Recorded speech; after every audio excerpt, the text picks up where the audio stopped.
बिस्मिल्लाहिर्रहमानिर्रहीम अस्सलाम वालेकुम। हकीकत टीवी साइंस एंड हेल्थ में खुश आमदीद। देखिए, अगली जंग जो होने जा रही है ईरान की, उस जंग में ईरान ने रात को स्ट्राइक तो कर दिया है, लेकिन जो अब सूरत हाल सामने आई है, चाइना इस जंग में कूद पड़ा है। हुआ ये है कि अमेरिका ने आज खबर ब्रेक की है कि 400 मैन पैड्स जो कंधे पर रखकर मारे जाते हैं, ये मिसाइल इतने ज्यादा अहम है कि इसी से आपको याद होगा कि ईरान ने अमेरिका का F-35 तैयारा भी गिराया था। उसको पहले स्टेल्थ पे डिटेक्ट किया और उसके बाद उसको हिट किया। फिर उसके अलावा दूसरा जो F-35 तैयारा था वो मिसाइल से उन्होंने मारा। ये मैन बेड मिसाइल इतने ज्यादा अहम होते हैं कि आप इनको, ये अफगानिस्तान ने भी इस्तेमाल किए थे, अफगान तालिबान ने अमेरिका की जंग में, और अमेरिका के हेलीकॉप्टर्स, यानी जो निचली सतह पर असल में प्रवास करने वाले हैं, उनको आप इजीली टारगेट कर सकते हैं। अब प्लान क्या है? नेतन्याहू जब कल मिला है ट्रंप से, तो प्लान अब ये है कि फौज इन्होंने उतारनी है, और ये फैसला हो गया है, फाइनल ये हो गया है। ईरान बेवकूफ नहीं है कि उसने रात को स्ट्राइक कर दिया। अब चाइना की जानिब से 400 इनको मैन पैड्स मिल रहे हैं और ईरान असल में उनको हासिल करने जा रहा है। ईरान ने अभी तक इसका जवाब नहीं दिया। चाइना ने कहा जी हम तो नहीं दे रहे। अमेरिका ने खबर निकाल ली, उन्होंने कहा ये दे रहे हैं। जाहिर सी बात है, ये इसी तरह की सूरत हाल होती। चाइना इस बारे में कह रहा है कि जी हम ये काम नहीं कर रहे, जबकि अब अमेरिका, वेस्ट और ये सारे इल्जाम लगा रहे हैं चाइना पर ये दे रहे। भाई पहली बात ये है कि चाइना दे रहा है या नहीं दे रहा। तुम इसराइल को इतना कुछ दिया, F-35 तुमने दिए हुए हैं, उसने दहशतगर्दी की हदें क्रॉस कर दी हैं, बच्चों को मारा है, गजा में मारा है, उन्होंने शाम में मारा है, इराक में मारा है, ईरान में 168 बच्चे तो तुम लोगों ने मार दिए हैं, और उसके अलावा जो इतने लोग मारे वो अलग सूरत हाल है। अब असल में ये अमेरिका के लिए दर्द सर बना हुआ है। देखिए, जिस तरह चाइना ने कहा था ना यूक्रेन के मामले पर यूरोप को कि मैंने रशिया को ये जंग हारने नहीं देनी, और देख ले वो नहीं हारा। और इसी तरह उन्होंने बगैर कहे अमेरिका को पैगाम दे दिया है कि ईरान को ये जंग हमने हारने नहीं देनी। अभी तक चाइना की टेक्नोलॉजी, चाइना की चीजें, रशिया की मदद, ये जिस तरह जंग लड़ी गई है उसमें अमेरिका के परखच्चे तो उड़ने थे और उड़े हैं। सो अब ये सूरत हाल पैदा हुई है। चाइना ने कहा है कि ग्राउंडलेस है। इन्होंने इवन के पाकिस्तान पर भी इल्जाम लगा दिया माजी के अंदर, और अभी भी ये वो पाकिस्तान ने कहा हमारा क्या ताल्लुक है। लेकिन जो अब सूरत हाल इसमें पैदा हो रही है वो बड़ी इंटरेस्टिंग है, और वो ये है कि अगर ये तमाम चीजें मिलती हैं तो ये तो आप समझ लें कि फिर उसके बाद अमेरिका का कबाड़ा होने वाला है। यानी अमेरिका का इतना ज्यादा कबाड़ा होने वाला है, इतना कबाड़ा होने वाला है कि जिसका कोई तसव्वुर भी नहीं कर सकता। उनकी फैसिलिटीज, उनका सब कुछ उड़ा कर राख का ढेर बनाने के लिए जा रहे हैं। सो ये बात आप ध्यान में रखें कि इस वक्त जो अमेरिका के मामलात है वो काफी हद तक खराब है। आप ये अंदाजा करें, यूक्रेन ने माफी मांगी है किससे? ईरान से, और माफी मांगकर उन्होंने ये कहा है कि हमसे मिस्टेक हो गई है, आप हम पर आज अटैक ना कीजिएगा।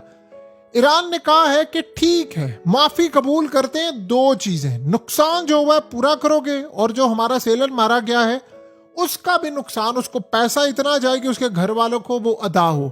और इस सूरत हाल में दोबारा कभी हुआ तो सीधा यहां से मिसाइल जाएंगे केफ और जाकर वो अटैक कर देंगे। अब आप ये अंदाजा करें कि अमेरिका के कहने पर इन्होंने अटैक किया, अब माफी मांगी, और यहां तक कहा कि हमने बाय मिस्टेक ये काम किया है। तो यहां से आप अंदाजा कर लें कि इस वक्त सब के सब ईरान से डरे हुए हैं। देखिए, आज क्या हुआ है कि ईरान ने कहा है, ओमान का एक प्लान था कि 50-50 स्प्लिट कर लेते हैं ओमान के साथ, यानी जो अब नाए हॉर्मस है उस पर 50% ईरान का टेक ओवर हो जाए, 50% ओमान का। जो ओमान वाली साइड है, शिप वहां से गुजर जाए, ओमान उनसे कोई फीस वगैरह ना चार्ज करे, ईरान अपनी साइड से चार्ज कर ले। उन्होंने कहा है कि ये किसी सूरत नहीं करेंगे। ईरान ने कहा है कि फीस चार्ज होगी, जो मर्जी हो फीस हम हर सूरत चार्ज करेंगे, और हम यहाँ पर टेक ओवर करेंगे। यानी ईरान पीछे नहीं हट रहा। सोचें आप, ईरान ने अटैक किया है जॉर्डन में और अमेरिका को उड़ाकर राख का ढेर बना दिया है। देखिए, ईरान अगली जंग की जरूरत के लिए अपना सामान इसको पूरा कर रहा है, सारे कर रहे हैं, अमेरिका भी कर रहा है, सारी ताकतें कर रही हैं। अब F-35 भी नहीं बचेंगे। इन्होंने असल में ये जो ईरान ले रहा है ना मैन पैड, ये शोल्डर पर रखकर मारने वाले मिसाइल, ये बड़े अहम है। ये रशिया से भी आए थे, ये इनसे भी जो ले रहा है उसमें एक चीज है कि इन्होंने जो अटैक करना है अमेरिका, देखिए अमेरिका को रोकने के लिए असल बात यह है कि अमेरिका को जमीन पर उतारना है, फौज उतारनी है और ये तमाम चीजें करनी, उसके लिए अटैक तो करना पड़ेगा ना। तो अटैक करने के लिए इनके पास बहुत सारी ऐसी सूरत हाल है जिसको वो समझते हैं कि हम काबू में ला सकते हैं। एयर डिफेंस को ईरान जरूरी नहीं समझता, ये ज़हन में रखिएगा। वो ये मैन पैड सिर्फ तैयारों के शिकार के लिए इस्तेमाल करेगा। यानी आप ये सोचें कि ये सूरत हाल इस तरह नहीं उसको लगना कि मैंने किसी और चीज़ के लिए, वो तैयारों को अटैक करेगा और इसकी ट्रेनिंग उनको मिली हुई है। और उन्होंने ऑलरेडी आप देखें ना हेलीकॉप्टर से उड़ाए थे। जब अमेरिका यूरेनियम लेने के लिए आया था कितना कुछ अपना तबाह करवा कर गया, तो उन्होंने कामयाबी के साथ अटैक किया। ईरान की स्ट्रेटजी बदल गई है। आने वाले दिनों में आप देखेंगे कि इराक, शाम और यमन के इलाकों में अमेरिकी तैयारों के साथ हादसात की रिपोर्ट में आपको इजाफा होता नजर आएगा। ये खाली ईरान में थोड़ी इस्तेमाल होने, ये यहां पर भी जाएंगे। मगर याद रखिएगा हादसे नहीं होंगे। आपको एक चीज नजर आएगी कि अमेरिका का तैयारा क्रैश कर गया है, अमेरिका की इमरजेंसी लैंडिंग हो गई है।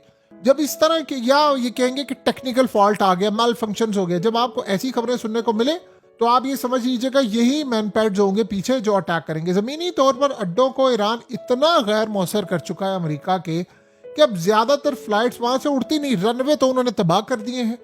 अब आप ये सोचे फ्लाइट्स बाहर से उड़कर आ रही हो, अब ईरानी एजेंट्स फिर क्या करेंगे? वो इनको अटैक करेंगे और वो इनको ईरान तक पहुंचने, बमबारी करने का मौका नहीं देंगे, बल्कि रास्ते में कई जगहों पर इनको हिट करने की कोशिश करेंगे। जो तैयारे हिट होने से बचकर ईरान पहुंच गए, इनको ईरान में निशाना बनाने की कोशिश की जाएगी, क्योंकि सबसे कम परवाज ईरान में ही होगी इन तैयारों की जब ये बमबारी करेंगे।